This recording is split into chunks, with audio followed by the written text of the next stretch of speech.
Derby County have just released the voting for the player of the season for the 2024-25 EFL Championship campaign. Now, over the course of this season, it's been a very, very difficult year with Derby County, especially undergoing that period under Paul Warne where we slept to, I think it was 9 defeats in a row in the end, before obviously having a massive turnaround under John Eustace. Now, for me, there's not many players who I believe can sort of even hold a candle to this Jack Stamps Player of the Year award. There's not many players who I think are even in with a shout. I think there's probably 1 from 5 who could really be given sort of a proper conversation and some proper talking points as to why they could potentially find themselves in the running for this prestigious award at Derby County. And obviously the big conversation about Player of the Year will be sort of I think a lot of it will obviously depend on fan favourites and things like that, and a couple of the ones on the list are pretty much down to being fan favourites, and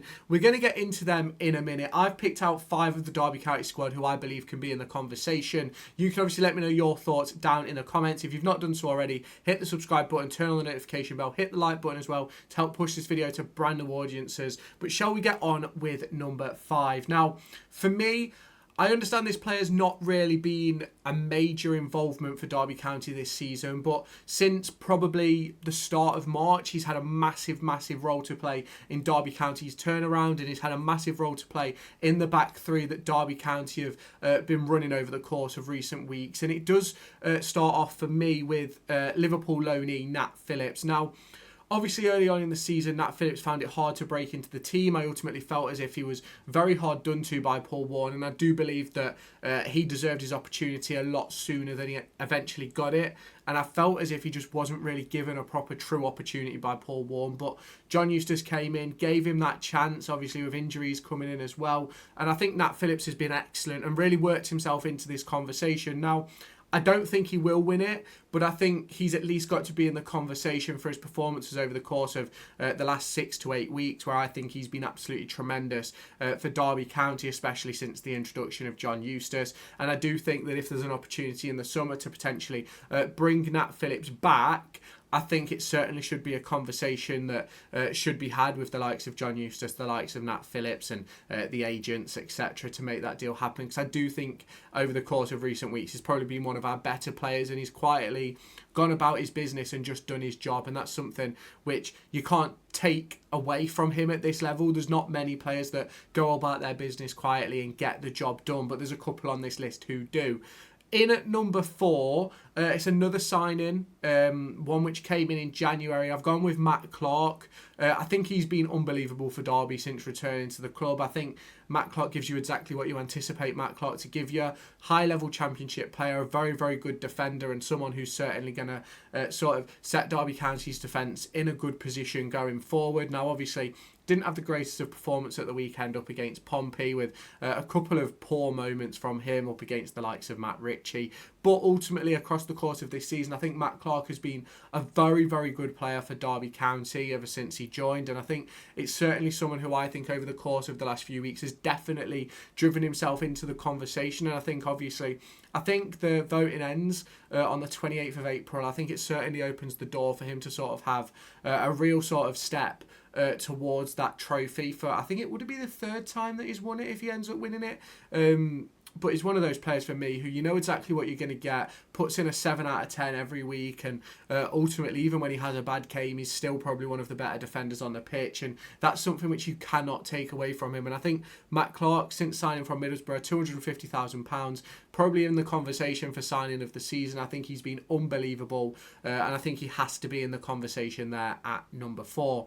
Now on to number 3. I've gone with a player who many people think he probably should have had one earlier in his career at Derby County. I think he's on his 11th season now. But for me, Craig Forsyth has to be in the discussion this season. He's scored some very, very pivotal goals and had some excellent performances across the course of this campaign as well. I think he's 36 years old now. And for me, I don't think you can overlook the importance that Craig Forsyth has had on Derby County this season, whether it be stepping in at left centre half, whether it be at left back, left wing back. I think he's had a massive part to play in this season, and I think he's a player who could certainly go from strength to strength for Derby County. I think he's one of those players who over the course of his career. He's obviously been through those horrific knee injuries, but certainly this season he's shown exactly why he's always stayed at Derby County. And I think if we go back through the years, there's been so many different fullbacks that have been signed to replace him. Marcus Olsen, Max Lowe, Stephen Warnock. Like, there's so many players who could have replaced him over the years and ultimately have never been able to.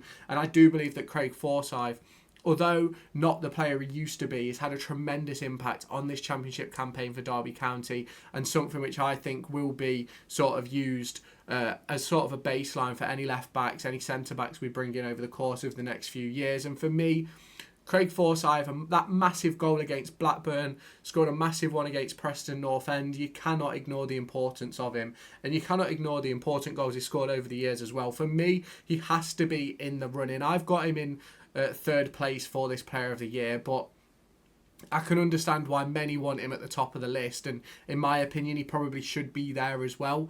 The next two players, you'll probably understand why Craig Forsyth is there in third, but in second place I've gone with Kane Wilson. I think he's probably been, on merit of performance, I think he's been our best player this season. Ultimately, I think what sort of would stop him winning the Jack Stamps Player of the Year this season is his injury record and the fact that he has missed a lot of games this season. But when he's been fit, he's by far been our best player, our best wing back. He's been so influential. Now, don't get me wrong, I don't think he's scored enough goals or got enough assists this season, but he's been so influential in making things happen, in dragging the team forward. And I think you can't underestimate the ability that he has in that sort of right wing back position, where he does sort of he attacks really well, he beats men, he causes problems, he makes people commit fouls, and that's something that you want from a player like Kane Wilson, who is sort of in the team. In my opinion, he should be playing as a winger, not as a wing back, and obviously we've sort of struggled in that wing back position, and that's why he sort of ended up there. But he's been a tremendous player for Derby County across the course of the last 2 seasons, and the only real pitfall that he's got for me, and I think it's the same with Craig Forsyth as well, is across the season I think there's just missed a couple too many games, but I do think that he should be in the running. He sort of should definitely be a finalist, and obviously we'll never know who the finalists are at the end of the day. But for the winner, I think many people, I do think that these Player of the Years, especially fan voted, it's obviously a popularity contest, and that's why I think Ebou Adams is going to win it. He's a very popular figure amongst the Derby County fan base, very popular amongst the squad as well. And for me, I love Ebou Adams. I think he's a great player off the ball. I think he's very good defensively. And I do think he's impacted the game a lot more since John Eustace has come in. Obviously, I do believe there's a lot that he can develop on over the course of this season and next season, etc. But he's one of those players for me who has been absolutely tremendous as the season's gone on. And I think he's learning a lot about his role, and I think he's been given a little bit more freedom since John Eustace has come in. And I do believe that he'll probably win Player of the Year for Derby County this season, purely based on how much of a fan favourite he is. But I don't think that it should be as clean sweep as it probably could be, because I do think there's other people obviously in the running. Now, for me, my vote will be going for Craig Forsyth. And I know some people go, oh, why are you voting for Forsyth? Is this, is that? But for me, I think with everything Craig Forsyth's done for this club over the years, and the player that he's been this season as well when stepping back in, I think it's something you cannot underestimate. And for me, that's the reason why I believe Craig Forsyth should be taking home Player of the Year this season. And out of all the players in the squad, there's not one player, in my opinion, who bleeds black and white more than Craig Forsyth, who will be hurt more by a relegation than Craig Forsyth, who will understand what staying in this division means. I don't think there's anybody else who can feel all of that more than Craig Forsyth. I believe if you chop Craig Forsyth down the middle, he would bleed black and white. I think his insides would be black and white, and he's an unbelievable player who probably should have gone on to bigger and better things in his career, but obviously was hamstrung by those injuries. But for me, I have to give Craig Forsyth the Player of the Year this season, and that is where my vote is going to be going. You can obviously let me know your thoughts down in the comments. If you have not done so already, hit that subscribe button, turn on the notification bell, hit that like button as well. Let me know your thoughts down in the comments, and I'll catch you in my next video.